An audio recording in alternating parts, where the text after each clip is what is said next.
A mediados del siglo XVIII, el subcontinente indio se encontraba en medio de una encrucijada. Los poderes tradicionales se tambaleaban, la guerra asolaba amplias regiones, y los europeos acechaban como lobos hambrientos la oportunidad de lanzarse sobre las riquezas de la India. Esta es la historia de la lucha encarnizada por hacerse con el control de la India y de sus tesoros. Una historia donde el beneficio monetario eclipsaría a cualquier otra razón. La historia del saqueo de la India. El saqueo de la India. Segunda parte. Joseph-François Dupleix se encontraba al mando del puerto de Pondicherry, lo que le había permitido amasar una fortuna considerable a través del comercio particular, a menudo en asociación con mercaderes indios. Por ello, tenía un gran interés en mantener la neutralidad de la India cuando estalló la Guerra de Sucesión austríaca en Europa, que enfrentaba a Gran Bretaña y Francia. Francia, con una economía y población mayores, tenía el ejército terrestre más grande de Europa. Gran Bretaña dominaba los mares y poseía instituciones financieras más avanzadas, capaces de financiar la guerra con mayor eficacia. Dupleix contactó con su homólogo británico en Madrás, el gobernador Morse, asegurándole que los franceses no atacarían primero. Morse habría aceptado, pero sabía que un escuadrón de la Royal Navy venía en camino y no tenía autoridad para firmar un pacto. El escuadrón británico llegó en febrero de 1745 y atacó inmediatamente a las naves francesas, una de ellas de gran interés financiero para Dupleix. Ante la negativa británica a indemnizarle, Dupleix decidió contraatacar. Hizo venir un escuadrón naval francés desde la base de Île-de-Bourbon, la actual Reunión, y envió a su ingeniero jefe, el mercenario suizo Paradis, a estudiar las defensas de Madrás. El informe fue claro: la guarnición, las defensas y el gobernador eran penosos. Dupleix reparó las murallas de Pondicherry con su propio dinero, convencido de que la compañía inglesa iba a extinguirse. En septiembre de 1746 llegaron refuerzos franceses, 4.000 efectivos, incluyendo tropas africanas bien entrenadas y artillería de asedio moderna. Apoyado por 8 navíos de línea, Dupleix lanzó su ataque. Desembarcaron al sur de Madrás y marcharon rápidamente para rodear la ciudad por donde menos se esperaba. El 18 de septiembre comenzó el asedio con un intenso fuego de morteros que, según se dice, provocó un ataque al corazón al jefe artillero británico. La guarnición de Madrás era de solo 300 hombres, la mitad guardias indo-portugueses reacios a luchar, y la otra mitad milicianos británicos mal entrenados. Tras numerosas deserciones y solo 6 bajas propias, el gobernador Morse se rindió en menos de 3 días, el 20 de septiembre. Madrás quedaba, por tanto, bajo manos francesas. Ananda Rangapillai, secretario de Dupleix, escribió: «Los franceses se lanzaron contra Madrás como el león, capturando el fuerte, plantaron su bandera y resplandecieron como el sol».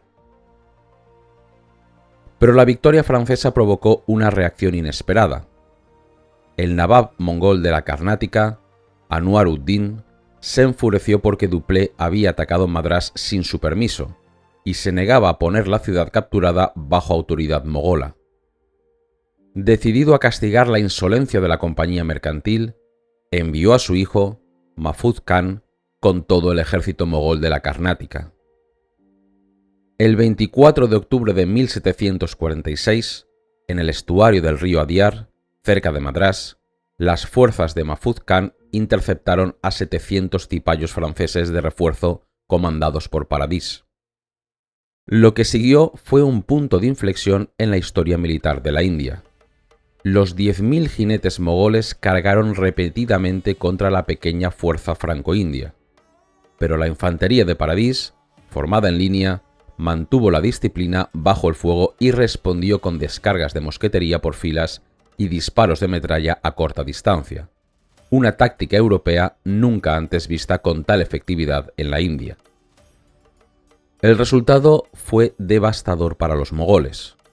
Huyeron en desbandada, dejando más de 300 muertos en el campo de batalla. Los franceses apenas tuvieron 2 bajas. La batalla del río Adyar demostró de forma concluyente la superioridad de las tácticas militares europeas del siglo XVIII. La disciplina, el fuego rápido y coordinado de mosquetes con bayoneta y el apoyo de artillería móvil podían aniquilar ejércitos indios mucho más numerosos basados en la caballería tradicional. Los europeos, que sospechaban su ventaja táctica desde hacía tiempo, ahora comprendían cuán grande se había vuelto esa brecha gracias a los avances militares del último medio siglo. El cipayo entrenado a la europea, apoyado por artillería de tiro rápido, sería la fuerza imparable en los campos de batalla indios durante el siguiente siglo. Ananda Rangapillai le había dicho a Duplé que 1000 soldados franceses podrían conquistar todo el sur. Duplé replicó que bastaría la mitad. Ahora tenía la prueba. La era de la simple negociación y el comercio pacífico estaba dando paso a una nueva etapa de confrontación militar directa, donde la tecnología y la disciplina europeas decidirían el destino de los imperios de la India. La paz llegaría a Europa en 1748 con el Tratado de Aquisgrán, que ordenó la devolución de Madrás a la Compañía Británica. Pero en la India, una vez desatados los perros de la guerra, no era fácil devolverlos a la jaula. Duplé, en lugar de disolver sus nuevos y efectivos regimientos de cipayos, decidió alquilarlos. Los ofreció a príncipes indios aliados a cambio de tierras e influencia política, iniciando así una nueva y lucrativa empresa. Las guerras carnáticas, libradas durante la década siguiente, transformaron a las compañías europeas. Dejaron de ser meras empresas comerciales para convertirse en entidades militarizadas, cada vez más beligerantes. Eran ahora, en parte, exportadores de textiles, en parte, recolectores de tributos y explotadores de tierras, y en parte, fuerzas mercenarias modernas, el negocio más rentable de todos. Los británicos, decididos a no ser sorprendidos de nuevo como en Madrás, reforzaron sus defensas y buscaron contrarrestar la influencia francesa. Ambas compañías comenzaron a intrigar en las disputas sucesorias en los estados del sur, ofreciendo asistencia militar a cambio de pagos o cesiones de tierras. Un primer intento británico en Tanjore, en 1748, fracasó estrepitosamente. Duplé, sin embargo, tuvo mucho más éxito con su estrategia militar empresarial. Duplé vendería sus servicios a un pretendiente al trono de la Carnática. Luego, en una maniobra más ambiciosa, envió al marqués de Bussy a Hyderabad para intervenir en la crisis sucesoria tras la muerte del poderoso Nizam-ul-Mulk. Duplé fue pagado espléndidamente: dinero, títulos mogoles equivalentes a un ducado europeo, el rico puerto de Machilipatnam, además de un latifundio muy valioso. Pronto comprendió que vender servicios militares era infinitamente más provechoso que el comercio tradicional. Bussy, su general, apenas podía creer los resultados de su pequeña fuerza mercenaria en el Decán. «He colocado en el trono a reyes», escribió a Duplé en 1752, «sostenido por mis fuerzas. He hecho huir ejércitos y el honor de mi nación ha ascendido a un pináculo de gloria».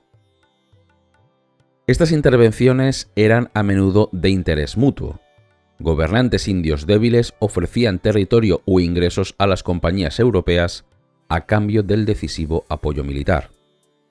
Las guerras resultantes solían ser confusas e indecisas, pero confirmaron la ventaja militar europea y demostraron que un pequeño número de tropas europeas bien dirigidas podía alterar el equilibrio de poder en el fragmentado paisaje post-mogol. Los británicos observaban los éxitos de Dupleix con envidia y creciente comprensión de la debilidad india. El país podía ser conquistado con la misma facilidad que los españoles barrieron a los indios desnudos de América, escribió el coronel Mills. El gobernador de Madrás, Thomas Saunders, coincidía. Cualquier nación europea dispuesta a hacerles la guerra con una fuerza aceptable podría invadir todo el país. Años más tarde, el conde de Modave reflexionaría sobre este periodo, culpando a la soberbia y ambición desmedida de Dupleix y Bussy por haber llevado las rivalidades europeas a la India. Argumentaba que, al buscar la dominación total, los franceses forzaron a los británicos, mejor financiados, a empeñar todos sus recursos en proteger un negocio demasiado valioso como para abandonarlo, preparando el terreno para el eventual triunfo británico. La oportunidad para que los británicos demostraran su creciente poder llegaría pronto. La rivalidad anglo-francesa, lejos de resolverse en la India, estaba a punto de estallar de nuevo a escala global. Pero esta vez, la chispa no saltaría en las costas de Coromandel, sino muy lejos, en las frías fronteras de Norteamérica. En junio de 1752, una partida de guerra aliada de los franceses atacó el asentamiento británico de Pickawillany, en Ohio, en un acto de violencia brutal que incluyó el canibalismo ritual de un colono. El terror se extendió por las colonias británicas. Se rumoreaba que tropas regulares francesas avanzaban hacia el valle del río Ohio. En noviembre, el gobernador de Virginia envió a un joven voluntario de milicias de 21 años a confirmar los rumores. Su nombre era George Washington. Así comenzó la Guerra Franco-India, que el resto del mundo sería conocida como la Guerra de los 7 años. Una contienda global, librada en múltiples continentes, una pugna despiadada entre británicos y franceses por la supremacía imperial. Una conflagración que llevaría las armas y métodos bélicos europeos desde Ohio a Filipinas, de Cuba a Nigeria, de Quebec a Bengala. Pero la parte del mundo que transformaría de forma más profunda y perdurable sería, una vez más, la India. Noviembre de 1755. Un espía británico observa el puerto francés del Orient. 11 veleros, 6 navíos de guerra y 5 buques mercantes se preparan febrilmente. Embarcan tropas, cañones y suministros para meses. El informe llegará rápidamente a Londres. 3.000 hombres, 15 buques en total despachados a Oriente, posiblemente a la costa de Coromandel o Bengala. Una gran ofensiva gala en la India parecía inminente. Los directores de la Compañía de las Indias Orientales en Londres estudian el reporte. La guerra con Francia, tras el choque en Norteamérica, parece ya inevitable.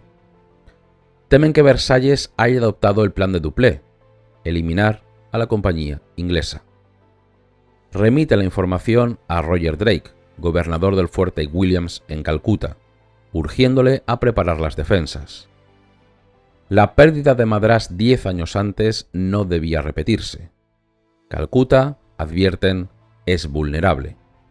Le instruyen a reforzar la guarnición y las fortificaciones y a mantener informado al Nawab Ali Verdi Khan, para así preservar la neutralidad de Bengala si es posible. El secreto es primordial. Las consecuencias fatales de tal descubrimiento son tan obvias que huelga explicarlas. Pero, como ocurre a menudo con la inteligencia más espectacular, el informe era erróneo. La flotilla no se dirigía a la India. Sin embargo, el informe era creíble y al llegar a Calcuta, el gobernador Drake ordenó de inmediato reforzar las murallas de la ciudad, algo explícitamente prohibido por el Nawab de Bengala. Esta acción, basada en información falsa, desencadenaría una serie de eventos fatales. Mientras estas órdenes llegaban a Bengala, en Londres, los directores de la Compañía de las Indias Orientales convocaban a un joven político recientemente caído en desgracia.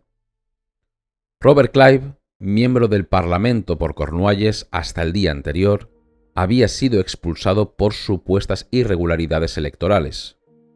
Los directores aprovecharon la oportunidad. Hicieron a Clive, hosco, lacónico, pero de ambición feroz y arrojo fuera de lo común, una oferta de empleo que no podría rechazar. La sede de la compañía en Londres era engañosamente moderna. Se trataba de un edificio de fachada plana, más bajo que sus vecinos y apenas reconocible. Pero tras esa fachada se ocultaba el cuartel general de la organización comercial más grande y compleja del mundo, cuyos directores ejercían un poder político y financiero solo inferior al de la corona. Un laberinto de salas con 300 administrativos gestionando archivos y libros de cuentas de un negocio que importaba casi 1,5 millones de libras anuales solo en té y textiles, y cuyas acciones eran una divisa casi internacional. Como dijo un transeúnte en 1698, allí habitaban hombres con grandes faltriqueras y ambiciosos designios. Estos eran los hombres que, en el 25 de marzo de 1755, contrataron por segunda vez a Robert Clive. 18 meses antes, se había retirado del servicio de la compañía tras amasar una fortuna considerable en India con solo 28 años. Regresó a Londres para dedicarse a la política, comprando un escaño. Pero su carrera en Westminster naufragó rápidamente. Humillado, desempleado y casi sin blanca tras gastar su fortuna en sobornos electorales, su mejor opción era regresar a la India. Los directores actuaron rápido. Clive, que llegó a la India como humilde contable, había revelado un talento inesperado en otro ámbito. A los 25 años, sin formación militar formal, fue la estrella sorpresa de las guerras carnáticas, frenando los planes de Dupleix. Su infancia fue violenta y desobediente. Su tío intentó en vano inculcarle mansedumbre, benevolencia y paciencia. Su padre, viéndolo inadecuado para la ley o la iglesia, le consiguió un puesto de escribiente en la Compañía de las Indias Orientales. Embarcó para la India en 1743. Sus inicios en Madrás fueron sombríos. Solitario, huraño, sin contactos, se enzarzaba en peleas y desarrolló un profundo odio por la India que nunca le abandonó. «No he tenido ni un solo día de felicidad», escribió a casa.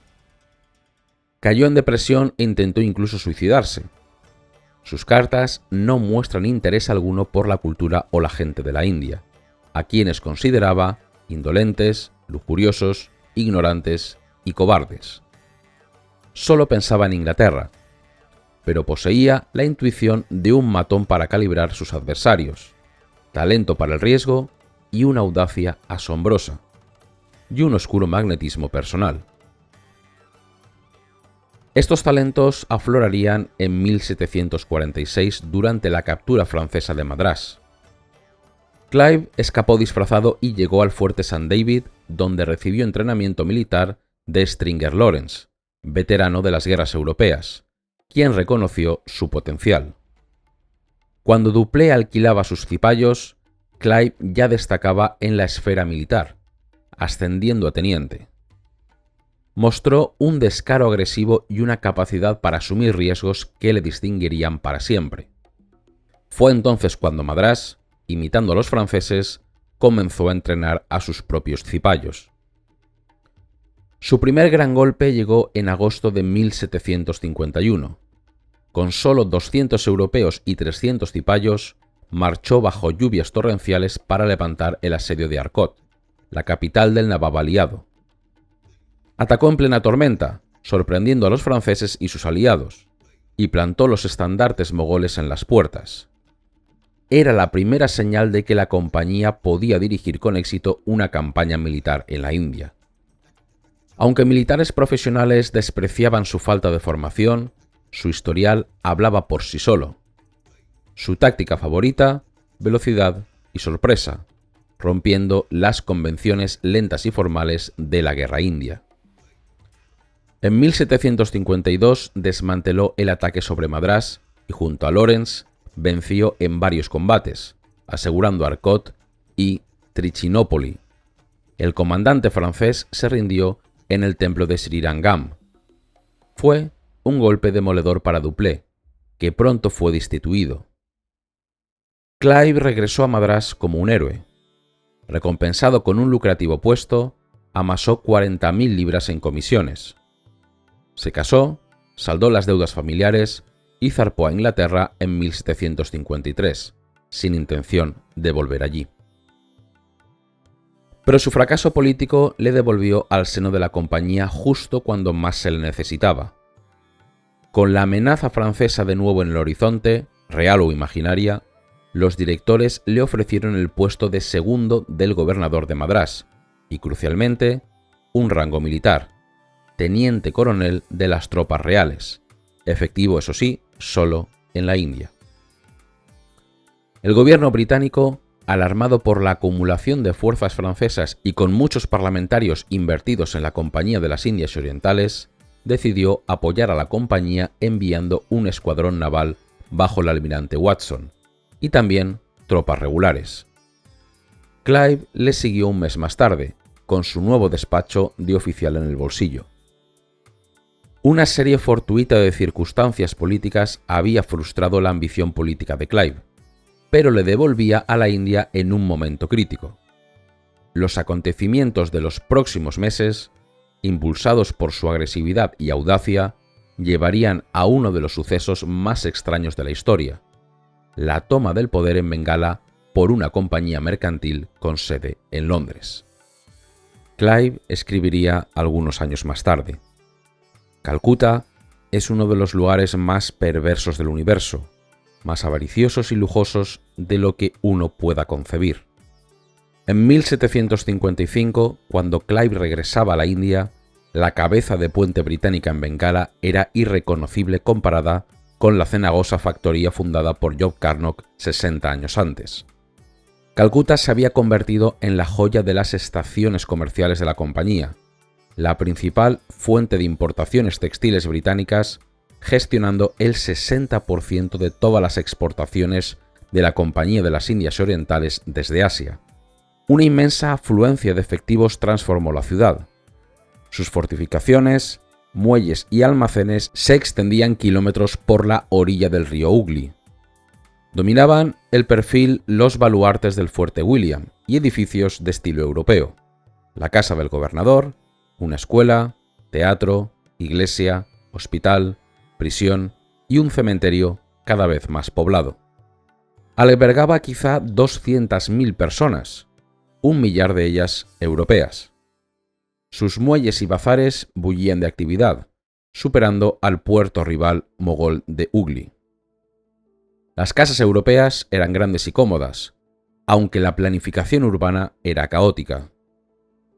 La ciudad era próspera, pero la vida para los europeos era cara y peligrosa. Mantener una casa costaba una fortuna, y casi todos estaban endeudados con prestamistas indios. La muerte, por enfermedad o excesos, era común. 2/3 de los trabajadores civiles de la compañía no regresaban a casa. En el ejército, la tasa anual de mortalidad europea era del 25%. La presencia constante de la muerte endurecía a los hombres, que tras un breve luto por un amigo, se daban a la bebida y pujaban por sus efectos personales. Era una ciudad de jóvenes ambiciosos llegados de Gran Bretaña, segundones, escoceses desposeídos, hijos de clérigos sin blanca, dispuestos a arriesgar la vida por la oportunidad única de hacer fortuna rápidamente. En medio de esta búsqueda de riqueza se había olvidado una consideración esencial: las defensas. Las murallas del Fuerte William se desmoronaban, los cañones se oxidaban y nuevos edificios obstruían las líneas de tiro. La milicia era limitada y mal entrenada, y apenas había suministros militares adecuados. Como reportó un capitán, Calcuta carece tanto de pertrechos militares como de soldados. La munición está en el peor estado posible. una vulnerabilidad de la que eran conscientes tanto los franceses como los directores en Londres, quienes urgían reparaciones. Mientras Calcuta crecía caótica y vulnerable, a 3 días de navegación río arriba, la capital de Bengala, Murshidabad, seguía siendo una urbe mucho más grande, comparable en población a la propia Londres. Desde allí, el Nabab Aliberdi Khan dirigía la provincia más rica del ya fragmentado imperio mogol. Descendiente de árabes y turcomanos, había llegado al poder en 1740 en un golpe orquestado por los banqueros Yagatzet, cuyo poder financiero era inmenso. Aliberdi demostró ser un gobernante popular, culto y capaz. Mantuvo a raya las devastadoras invasiones marathas con eficiencia militar y astucia despiadada, como cuando hizo asesinar a traición a los líderes marathas durante unas supuestas negociaciones de paz. Bajo Aliberdi, Murshidabad se convirtió en un brillante centro de la cultura mogol tardía, atrayendo talento de la decadente Delhi. Pintores desarrollaron un estilo regional distintivo, recreándose en paisajes ribereños del Ganges. El historiador Ghulam Hussein Khan lo retrató como un gran héroe, amante de los gatos, epicúreo, excelente conversador, justo con sus súbditos y protector de las artes. Mantenía una relación pragmática con las compañías europeas, consciente de la riqueza que aportaban pero cauto ante su poder, comparándolas con un panal de abejas, de cuya miel puede obtenerse un beneficio, pero si perturbas su colmena te picarán hasta la muerte. Aconsejaba a sus generales no importunarlos innecesariamente. Los últimos años de Aliberdi Khan serían recordados como una edad de oro para Bengala. Pero había una nube en el horizonte. El único heredero de Aliberdi Khan, su nieto Siraj ud-Daula. Ni una sola fuente de la época, ya sea persa, bengalí, mogol, francesa, holandesa o inglesa, dice algo bueno de él. Jean Lot, su aliado político francés, afirmó que su reputación era la peor imaginable. Lo describen como cruel, libertino, impulsivo, indeciso, traicionero y cobarde. Se relataban historias de su depravación: secuestrar mujeres hindúes mientras se bañaban en el Ganges o hundir barcas por el placer cruel de ver a la gente ahogarse. Su propio primo, Ghulam Hussein Khan, lo descubrió como un psicópata ignorante, despreciado por los viejos comandantes de su abuelo, a quienes insultaba constantemente. La gente, se decía, temblaba ante su nombre y rezaba: Dios nos proteja de él. El error más grave de Siraj fue enemistarse con los poderosos banqueros Yagatzet, golpeando a Mazab Rai cuando éste se negó a proporcionarle una suma exorbitante y amenazándolo, según Ghulam Hussein Khan, con la circuncisión, un error que lamentaría más adelante. A pesar de todo, Aliberdi profesaba un amor inmenso por su nieto, el único superviviente varón de su linaje directo. Aunque muchos en la corte esperaban que nombrase sucesor a su yerno, el popular Nawazid Khan, en 1754 designó heredero a Siraj. Hacia 1755, con el Nabab anciano y enfermo de hidropesía, la sucesión era una cuestión grave. La compañía, que había cultivado la amistad del rival de Siraj, estaba particularmente inquieta. Los franceses, más astutos, habían mantenido mejores relaciones con el heredero.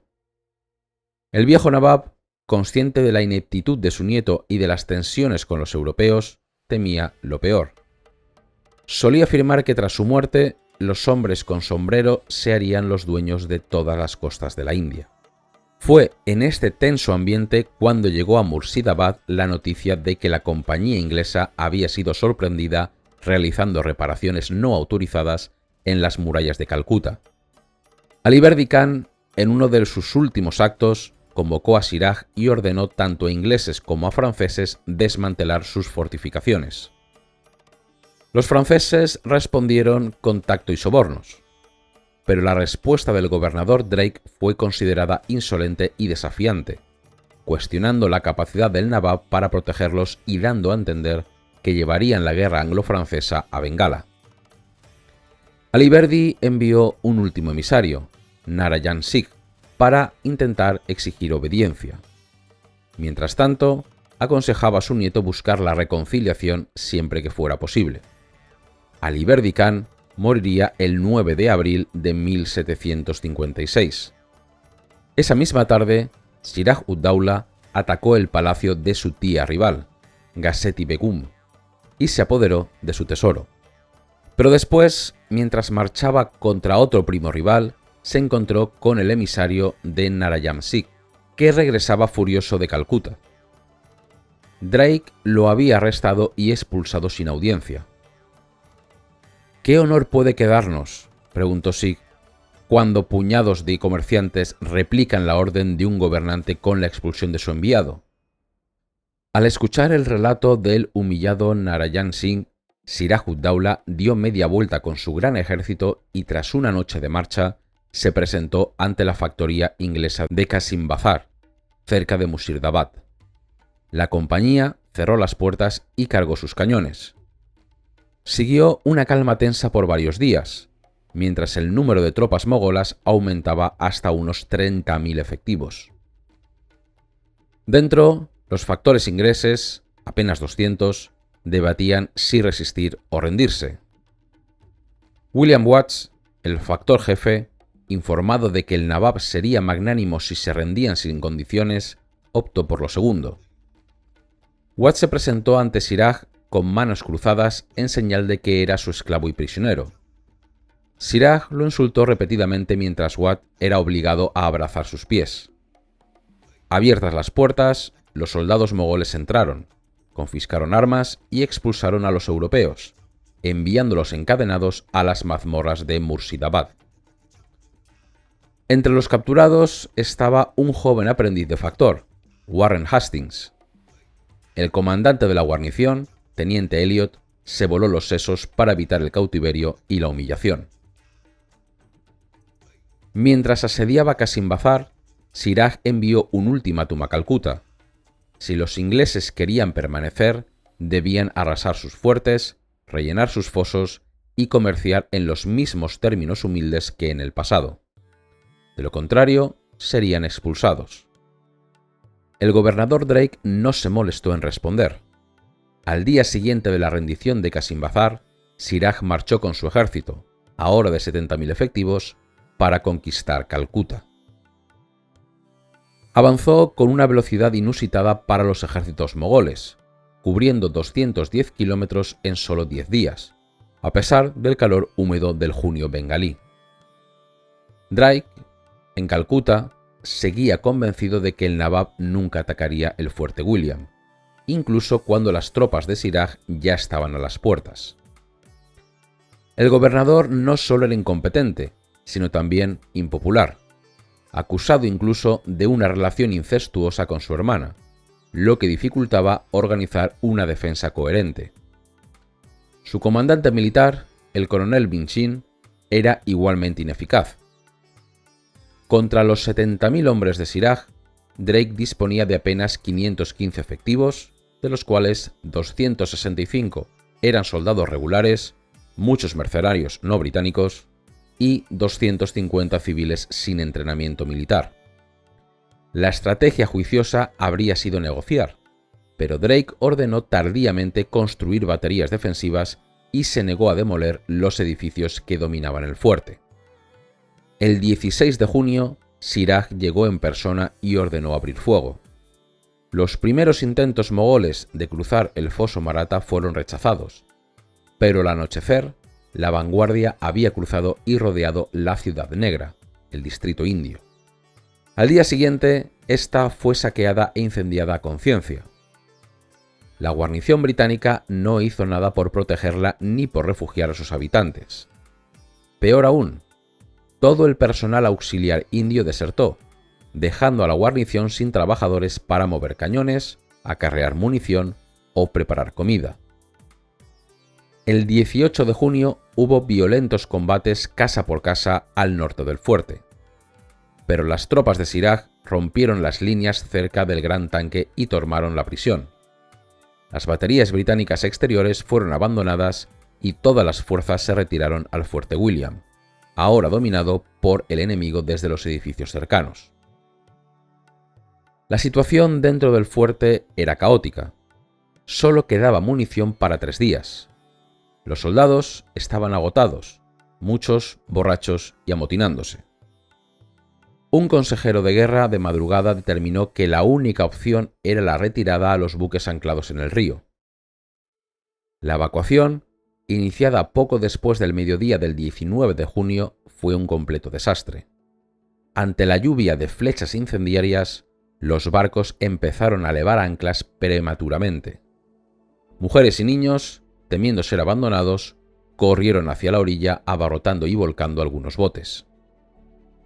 En ese momento, el gobernador Drake y el comandante Minchin, junto con otros caballeros, saltaron a los botes y remaron hacia las naves, abandonando a su suerte a la guarnición restante. Al ver lo mal que le iban las cosas, escribió Ghulam Hussein Khan, el señor Drake lo abandonó todo y escapó, sin avisar siquiera a sus compatriotas. Los que quedaron atrás, viendo cortada su retirada, decidieron vender caras sus vidas. Los apenas 150 defensores restantes, comandados por John Zephaniah Holwell, resistieron una mañana más. Pero los tiradores mogoles, apostados en los tejados cercanos, les infligían bajas constantes. Hacia las 4 de la tarde del 20 de junio, con muchos muertos y los supervivientes agotados, Holwell enarboló la bandera blanca. Los soldados de Siraj entraron en tromba, prendiendo fuego y saqueando todo a su paso. Esa tarde, Siraj-ud-Daula entró en su nueva posesión. Celebró un durbar, renombró Calcuta como Ali-Nagar y ordenó demoler la casa del gobernador, considerándola demasiado suntuosa para mercaderes. Recibió a Holwell, maniatado, pero ordenó desatarle, asegurándole que no le haría daño. Hasta ese momento, el trato había sido relativamente correcto para los estándares mogoles. Pero entonces, un soldado británico ebrio disparó y mató a un soldado mogol que le estaba robando. La situación cambió drásticamente. Los supervivientes británicos fueron encerrados en una diminuta celda de castigo de apenas 5 por 0,45 metros, conocida como el agujero negro. Lo que ocurrió después se convirtió en uno de los episodios más infames y mitificados del Imperio Británico. Holwell afirmó que 146 personas fueron encerradas y 123 murieron asfixiadas. Estudios posteriores sugieren cifras mucho menores. Quizás 64 encarcelados, 21 supervivientes. Independientemente de las cifras exactas, el suceso generó indignación en Gran Bretaña durante generaciones, usado como ejemplo de la barbarie india y justificación del dominio británico, aunque las fuentes indias contemporáneas apenas lo mencionan. Para la compañía, sin embargo, la principal catástrofe no era tanto el destino de la guarnición como la pérdida de su estación comercial más lucrativa. Se trataba de un golpe económico y de prestigio de consecuencias incalculables. La noticia de la caída de Qasim Bazar llegó a Madrás el 14 de julio de 1756. Un mes después, el 16 de agosto, arribó la confirmación del asalto exitoso de Siraj-ud-Daula contra el fuerte William. La magnitud del desastre era evidente. No era solo la pérdida de vidas y prestigio, sino el golpe económico directo a la compañía. Las consecuencias serán aún peores si no se corrige de inmediato, escribió un capitán. Sin Calcuta, las importaciones y exportaciones cruciales de Bengala quedarían paralizadas, afectando así al comercio de toda Asia. En circunstancias normales, se habría enviado una delegación a negociar con el Nawab, pero esta vez, la casualidad ofreció otra opción.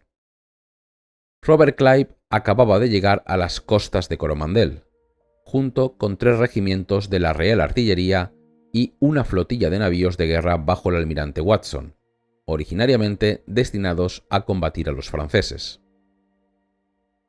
En el Consejo de Madrás hubo debate. Algunos argumentaban que la flota debía permanecer en Coromandel para protegerla de la supuesta flota francesa que venía del Oriente. Arriesgar Madrás tras perder Calcuta parecía una negligencia. El almirante Watson, además, consideraba que su misión era combatir a Francia, no a gobernantes locales por intereses comerciales. Pero Clive no dejaría pasar esta oportunidad. Había perdido dinero en Bengala y defendió con éxito una acción agresiva. Convenció al Consejo y persuadió a Watson para unirse a él con sus buques de línea. Watson solo pidió esperar al inicio del monzón en octubre, cuando era menos probable que los franceses salieran a mar abierto, dándoles así una ventaja para actuar en Bengala sin dejar Coromandel indefensa.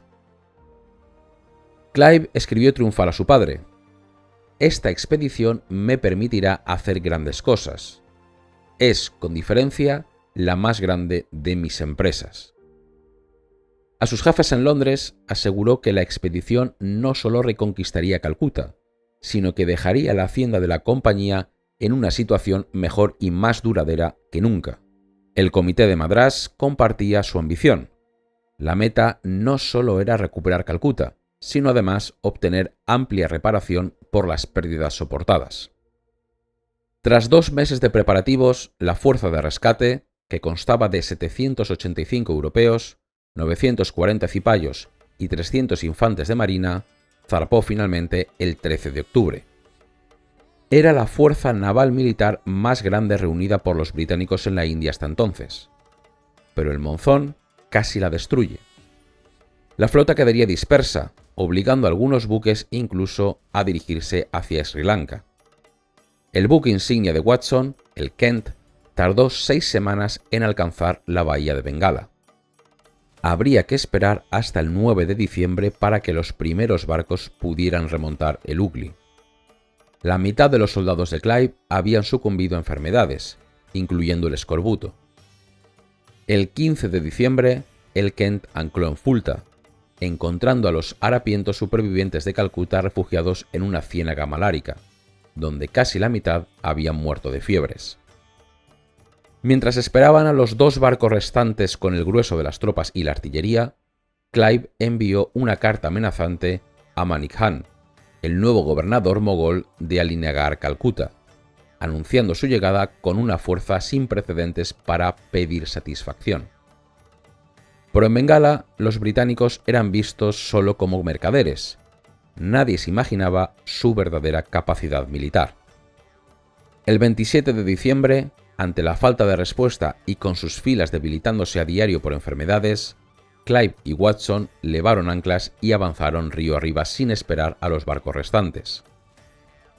Navegaron en silencio entre manglares y cocoteros. Cerca del fuerte de Bach Bach, que dominaba un meandro del río, desembarcaron a los cipayos para un ataque terrestre. Tras una ardua marcha de 16 horas por jungla y arrozales, a veces con el agua al pecho, se acercaron finalmente al fuerte. Al atardecer, Manik Khan les tendió una emboscada. Siguió una confusa escaramuza de 1 hora con graves pérdidas en ambos bandos. Clive estuvo a punto de ordenar la retirada, pero el rápido fuego de los mosquetes Brown Bess y la artillería de campaña obraron su efecto. Los mogoles, sorprendidos por la presencia de cañones transportados por terreno difícil, sufrieron fuertes bajas, y Manik Khan recibió un disparo en el turbante. Mientras Manik Khan se retiraba, las naves de Watson bombardearon el fuerte. Mientras se preparaba el asalto, un marinero borracho del Kent, llamado Strahan, vadeó el foso, trepó por una brecha y gritó: «Este puesto es mío». Sus camaradas corrieron a apoyarlo y la guarnición huyó en la noche. Bach Bach había caído de forma tan inesperada como caótica. La flota continuó río arriba. 2 fuertes más fueron abandonados sin lucha. Al amanecer del 2 de enero de 1757, el escuadrón estaba a la vista del fuerte William. Tras un breve intercambio de fuego y solo 9 bajas propias, Manik Khan volvió a retirarse, huyendo con su ejército. Calcuta, medio en ruinas, estaba de nuevo en manos de la compañía. Al día siguiente, Clive declaró formalmente la guerra a Siraj ud-Daula en nombre de la compañía. Watson haría lo mismo en nombre de la corona británica. Era la primera vez que la Compañía de las Indias Orientales declaraba la guerra a un príncipe indio. Un nuevo y sangriento capítulo estaba por comenzar. Tras declarar formalmente la guerra a Siraj ud-Daula el 3 de enero de 1757, Robert Clive, fiel a su estilo, pasó inmediatamente a la ofensiva. 6 días después, mientras se reparaba Calcuta, él y el almirante Watson partieron en el Kent para atacar el principal puerto mogol de la región, Ugly Bandar, buscando así una violenta venganza por la destrucción de Calcuta. Al llegar al puerto, realizarían descargas de metralla y desembarcarían granaderos. A las 2 de la madrugada, a la luz de la luna llena, asaltaron las fortificaciones con escalas. En menos de una hora se hicieron dueños del lugar, infligiendo una prodigiosa matanza a la guarnición dormida. Luego saquearon y quemaron el puerto y las aldeas cercanas para inquietar al enemigo, alarmar a la provincia y utilizar contra Siraj su gran pasión, el miedo. Por la tarde, estaban de regreso ya en Fuerte William. Mientras tanto, Siraj ud-Daula, tras reunir un enorme ejército de 60.000 efectivos, marchaba de nuevo sobre Calcuta, avanzando con rapidez. El 4 de febrero, Clive recibió la sorprendente noticia de que el Nawab acampaba a las afueras del norte de la ciudad. Se enviaron representantes de la compañía para parlamentar, pero Siraj los trató con tal combinación de altivez y desprecio que no hubo progreso. Temiendo una trampa, los enviados no regresaron al día siguiente. Clive recurrió entonces a su táctica favorita en las guerras carnáticas, el ataque por sorpresa nocturno. Solicitó al almirante Watson la ayuda de 500 marinos para transportar munición y arrastrar la artillería. Watson accedió. Hacia las 4 de la madrugada del 5 de febrero, las tropas británicas partieron para atacar al campamento del Nawab. Amaneció con una espesa niebla invernal. En silencio marcharon unos 500 soldados europeos, 800 cipayos y 600 marinos con artillería de campaña. Cerca del campamento mogol fueron recibidos con fuego intenso. La vanguardia de cipayos respondió y persiguieron al enemigo en retirada hacia el centro del campamento. De repente, entre la niebla, apareció un cuerpo de 300 jinetes mogoles a menos de 10 metros. 2 descargas británicas a quemarropa causaron tal estrago que, según testigos, apenas escaparon 13 jinetes. A partir de ahí, el ejército mogol comenzó a rodear a la pequeña fuerza de Clive, obligándolo a mantener un fuego constante para mantenerlos a distancia. Los guías de Clive se perdieron en la niebla, disparando a ciegas sin saber si alcanzaban al enemigo o fallaban el tiro. El ataque duraría varias horas. Hacia las 11 de la mañana, las fuerzas británicas regresaron desanimadas a Calcuta, habiendo perdido casi 150 hombres, incluyendo el ayudante de campo y el secretario de Clive, muertos a su lado. Fue el combate más duro en el que jamás haya participado, escribiría Clive más adelante, admitiendo que el objetivo principal, capturar o matar al Nawab, había fracasado. Clive no estaba seguro del resultado, sospechando incluso un fracaso, pero ignoraba el terror que el ataque había causado a Siraj ud-Daula, quien escapó con vida por poco, aunque perdió 1.500 infantes, 600 jinetes y 4 elefantes. Ghulam Hussein Khan describió cómo los británicos avanzaron firmes, con orden y decisión, disparando sin cesar a uno y a otro lado, a través del campamento mogol. El impacto psicológico en Siraj fue decisivo. Aterrorizado por el golpe inesperado, al día siguiente levantó el campamento y se retiró varios kilómetros. Poco después, envió su propuesta de paz. Consciente quizá del daño que la destrucción de Calcuta causaba a la economía bengalí, se mostraría generoso. El 9 de febrero de 1757 se firmó el Tratado de Ali Nagar. La compañía recuperaba todos sus privilegios, se le eximía de impuestos y se le permitía conservar sus fortificaciones y establecer una ceca. La única condición que puso Siraj es que el detestado Roger Drake fuera depuesto, algo que la compañía aceptó sin ningún problema. Siraj-ud-Daula iniciaría entonces su regreso a Murshidabad. Clive y Watson, asombrados por el éxito inesperado, consideraron cumplidos sus objetivos y planearon volver a Madrás. Pero el destino intervendría de nuevo. Pocos días después de la firma del tratado llegaron noticias oficiales de Europa. Había estallado formalmente la Guerra de los 7 años entre Gran Bretaña y Francia. Por todo el mundo, las hostilidades eran ya un hecho. El almirante Watson recibió órdenes inequívocas de la corona. Debía hostilizar al enemigo por todos los medios posibles. Para Watson, el deber estaba claro. En Bengala, eso significaba una cosa: atacar el asentamiento francés de Chandernagар, situado a solo 32 kilómetros río arriba de Calcuta. La frágil paz local estaba a punto de romperse de nuevo, esta vez por imperativos de la geopolítica global. Antes de la guerra, las relaciones entre la Calcuta británica y la Chandernagár francesa habían sido sorprendentemente cordiales.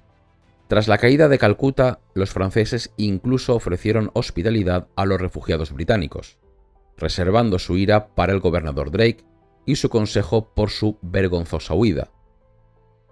Dada la inminente guerra europea, los franceses buscaron un pacto de neutralidad local con los británicos.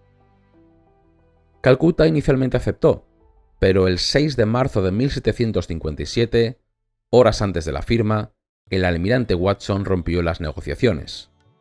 Acababa de saber que sus 2 buques perdidos llegaban al Ganges con refuerzos. Ahora tenía la fuerza necesaria para atacar. El 8 de marzo, Clive inició la marcha hacia Chandernagár, con 2.700 hombres. Siraj-ud-Daula, el Nawab, vacilaba. Temía a los británicos, pero también temía a los afganos que amenazaban desde el norte y con quienes la compañía se había ofrecido ayudarle. Finalmente dio un consentimiento tácito y ambiguo al ataque británico contra los franceses, esperando quizás que se destruyeran mutuamente.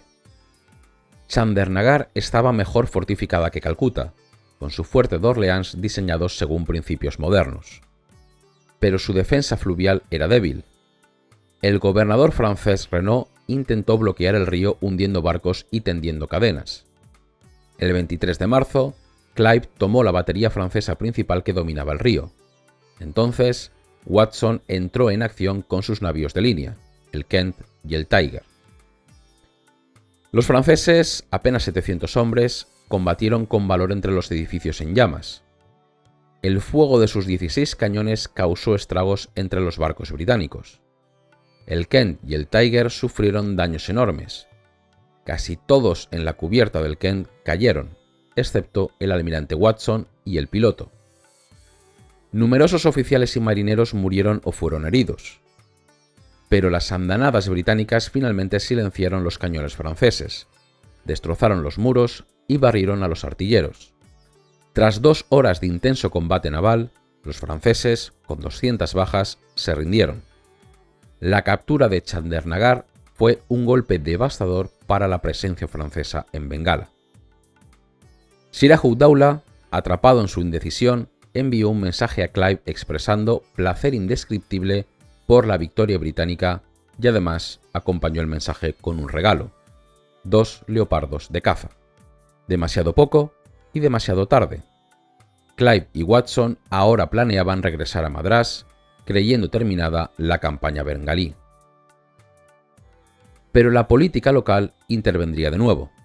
El desprecio y el miedo que Siraj-ud-Daula inspiraba en su propia corte estaban a punto de estallar. La todopoderosa dinastía de banqueros, los Jagat-Set, a quienes Siraj había humillado, y los antiguos generales de Aliverdi Khan, resentidos por el trato recibido, conspiraban para derrocarlo.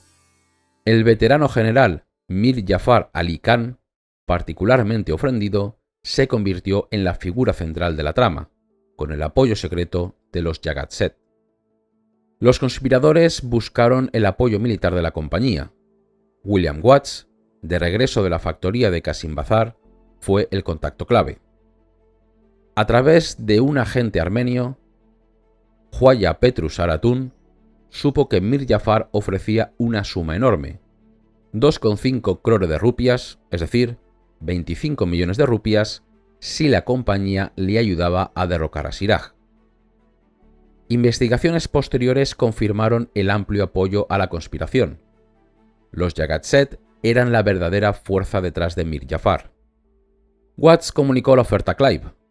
El comité secreto de la compañía en Bengala, el 1 de mayo, decidió unirse a la conspiración, juzgando que una revolución en el gobierno redundaría en grandes beneficios para los intereses de la compañía. Comenzó un intenso regateo a través de correspondencia cifrada. La oferta se incrementó a 28 millones de rupias para los participantes, equivalente a los ingresos anuales de toda Bengala. También se ofrecían 110.000 rupias mensuales para las tropas, derechos territoriales cerca de Calcuta, una ceca y la exención de impuestos. Además, Mir Jafar aceptó pagar 1 millón de libras esterlinas como compensación por la pérdida de Calcuta y medio millón para sus habitantes europeos. El 4 de junio se cerró el trato. Watts fue transportado en secreto, en un palanquín de harén, a casa de Mir Jafar. Allí el viejo general y su hijo Miran juraron sobre el Corán cumplir su parte del acuerdo. El 11 de junio, el documento firmado llegó a Calcuta. Watts y sus hombres huyeron a Qasim Bazar al amparo de la noche. El 13 de junio de 1757, exactamente un año después del inicio del asalto de Siraj contra Calcuta, Clive envió un ultimátum al Nawab, acusándole de romper el Tratado de Ali Nagar. Ese mismo día, al frente de un pequeño ejército de 800 europeos y 2.200 cipayos, inició su histórica marcha hacia el norte, hacia Murshidabad, hacia un enfrentamiento inevitable en un lugar llamado Plassey. Mientras Clive avanzaba hacia el norte, atravesando las llanuras aluviales de Bengala, la ansiedad crecía. No llegaban noticias claras de su supuesto aliado, Mir Jafar. En verdad, ignoro cómo actuar, escribiría Clive al comité selecto en Calcuta el 19 de junio, tras tomar, eso sí, el fuerte de Katua sin hallar rastro de Mir Jafar. Clive temía una trampa, o incluso que Mir Jafar se mantuviera neutral. Finalmente llegó una nota breve y ambigua de Mir Jafar. Lo que acordamos debe llevarse a cabo. Dios mediante, llegaré. Aliviado pero aún desconfiado, Clive le instó a unirse a él con sus tropas en Plassey. De una cosa puede estar seguro. Una vez encuentre al Nawab, le atacaré en menos de 24 horas. Guárdese mucho de no ser arrestado por traición. El 21 de junio, a un día de marcha de Plassey, donde acampaba el ejército de Siraj ud-Daula con 50.000 hombres, Clive convocó un consejo de guerra. Ante la incertidumbre sobre Mir Jafar y la enorme superioridad numérica enemiga, el consejo votó inequívocamente en contra de continuar. Clive pasó la noche atormentado por las dudas, pero por la mañana, en un acto de audacia característica, decidió ignorar al consejo y seguir adelante. Llegó otro mensaje ambiguo de Mir Jafar. Clive respondería con brusquedad: «Estoy decidido a arriesgarlo todo en su nombre, pero usted no se esfuerza. Si usted viene a Plassey, lucharemos juntos. Si no, llegaré a un acuerdo con el Nawab». A las 6 de la tarde, ordenó a sus fuerzas cruzar el río y avanzar. Marcharon bajo una lluvia premonzónica y hacia la 1 de la madrugada del 22 de junio llegaron al pabellón de caza del Nawab en Plassey, refugiándose Clive en el interior mientras sus tropas empapadas acampaban en un denso huerto de mangos cercano. Pasó la noche sin noticias de Mir Jafar. Al amanecer del 23 de junio, el vasto ejército de Siraj ud-Daula emergió de sus atrincheramientos.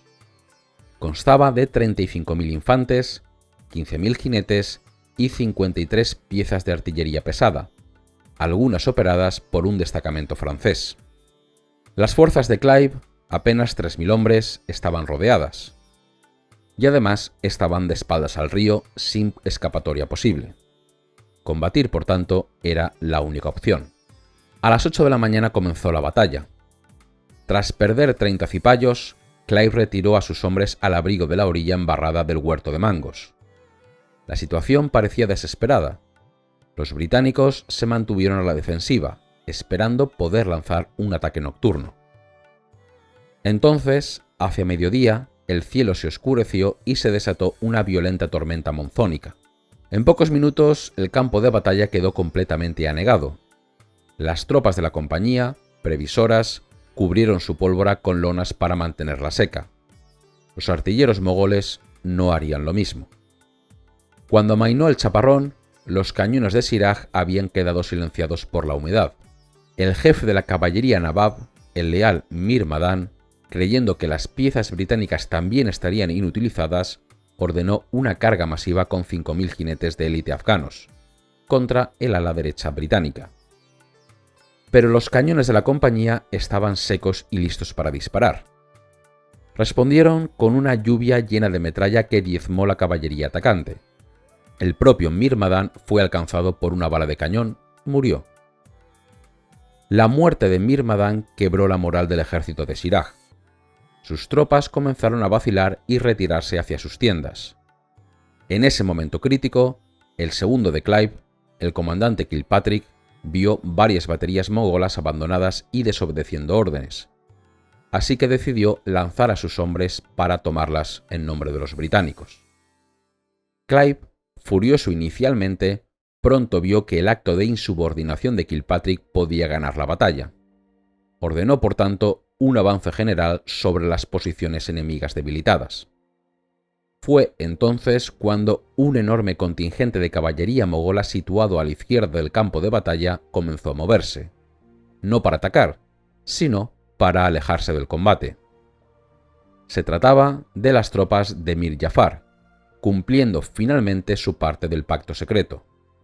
Al ver la defección de uno de sus principales generales, el resto del ejército de Siraj-ud-Daula se desmoronó. Lo que comenzó como una retirada ordenada se convirtió en una estampida caótica. Clive ordenó la persecución.